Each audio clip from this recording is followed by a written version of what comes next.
Pemirsa, terima kasih Anda masih bersama dengan kami dalam Berita Papua. Dan bagi Anda yang baru saja bergabung bersama kami, akan kami sajikan kembali 3 berita utama kami di hari ini.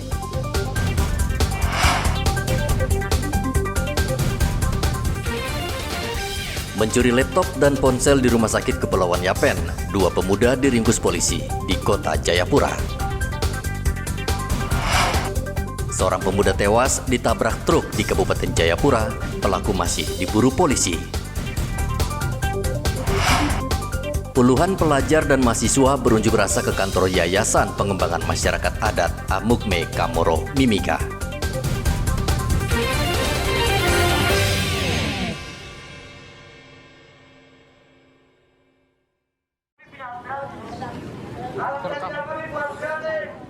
Puluhan mahasiswa dan pelajar yang berasal dari 7 suku asal Amukme dan Kamoro Mimika berunjuk rasa di halaman kantor Yayasan Pengembangan Masyarakat Adat Mimika. Mereka menuntut pengurus yayasan tidak membatasi kuota pendidikan bagi anak asli Amukme Kamoro di Kabupaten Mimika yang akan menempuh pendidikan di luar Mimika. Jadi kita minta nuntut kepada pihak YPMK atau pihak pembina bahwa tidak boleh batasi kuota. Tidak boleh batasi kuota. Karena 7 suku ini ada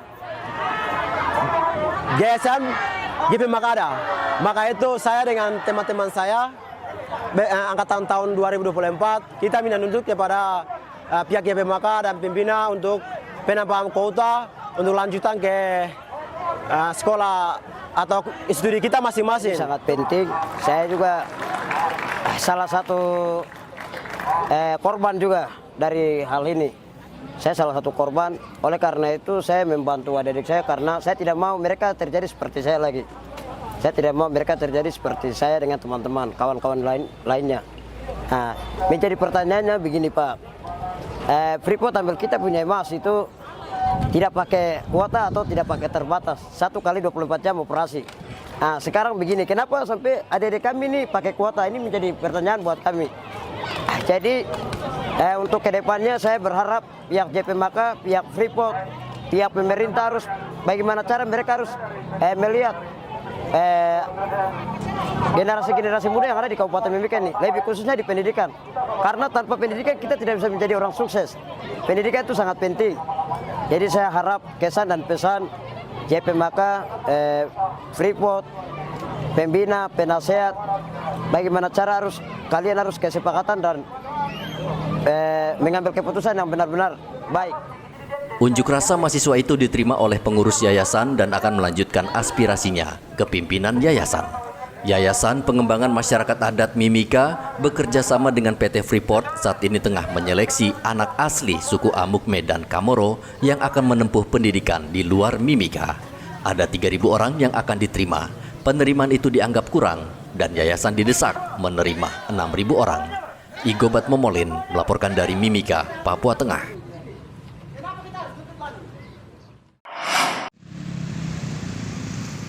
Berbagai cara dilakukan seseorang untuk mendapatkan warisan, salah satunya dengan memalsukan dokumen kependudukan. Inilah yang kerap terjadi di Merauke. Menurut Kepala Disdukcapil Merauke, Justina, ada 6 orang yang tertangkap memalsukan data kependudukan dan dokumen untuk mendapatkan warisan. Tidak hanya itu, menurut dia tidak sedikit yang sengaja memalsukan dokumen kependudukan untuk menikah lagi. Justina akan memperketat permintaan pengurusan dokumen kependudukan dengan meneliti ke lapangan dengan menggunakan peralatan milik Disdukcapil. Yang memalsukan itu anak-anaknya, anak mantunya, bahkan iparnya, saudaranya. Tetapi yang punya warisan ini justru masih hidup. Dan itu sudah usia rentan sudah rentan sekali. Nah, kalau ada seperti itu gimana prosesnya? Kita pastikan, pasti ada laporan bahwa ternyata orang ini masih hidup. Kami bilang, tolong pastikan kepada kami, orang itu harus datang. Kami suruh datang ke Dukcapil, kan kami harus pastikan iris matanya, bahwa benar, atau kita pakai sidik jarinya untuk benar bahwa orang itu yang ini. Gitu, kita pastikan. Kita masuk ke sistem dan memastikan data perekaman KTP dengan fisik orangnya ada di depan kami. Untuk kasus ini ada berapa banyak yang pernah ditangani oleh Kadis? Iya, kalau tahun lalu itu ada lima lebih. 5 lebih ya. Bahkan begini, bahkan ada penduduk yang notabene mereka tinggal di sini, terus pindah ke daerah lain karena mungkin suaminya ingin menikah lagi, dia memasukkan data istrinya di daerah lain bahwa dia sudah meninggal, gitu. Ternyata ketika istrinya ini ke bank, ya karena dia domisili di sini, sementara datanya sudah dipindahkan ke wilayah lain. Jadi ketika istri mau mengakses bank, ternyata bank bilang ini coba ke Dukcapil karena data Anda tidak ada. Ketika dia datang ke kita, ini kita cek begini, datanya ada di luar dan sudah meninggal. Gitu. Seluruh Disduk Capil termasuk di Merauke saat ini memiliki peralatan canggih untuk mengecek kebenaran data kependudukan termasuk dokumen. Dengan peralatan ini, seseorang yang kepergok memalsukan data kependudukan bakal terkena sanksi pidana. Muhammad Ridwan melaporkan dari Merauke, Papua Selatan. Menteri Dalam Negeri Tito Karnavian menyebut 2 dari 6 provinsi di Papua, yakni Provinsi Papua Tengah dan Papua Pegunungan, mendapat perhatian serius pemerintah saat pemilihan kepala daerah pada November mendatang.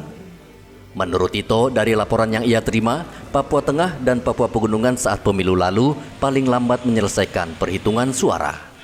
Pada pemilu lalu ada ribuan TPS di kedua provinsi yang belum melaksanakan pemungutan suara. Selain faktor cuaca yang menghambat pengiriman logistik, kedua provinsi ini juga rawan konflik sosial. Pilkada ini agak beda dengan nasional karena hubungan antara masyarakat dengan yang calon dari lebih dekat ya, sehingga potensi kerawanannya relatif cukup signifikan. Dan ini dilaksanakan secara serentak, sehingga sistem backup yang biasanya dilakukan antar wilayah semua akan sibuk backupnya dari instansi atas. Tapi berkaca dari 14 Februari yang lalu, ya 2 provinsi yang agak lambat, paling lambat secara nasional menyelesaikan tahapan penghitungan suara itu adalah Papua Pegunungan dan Papua Tengah.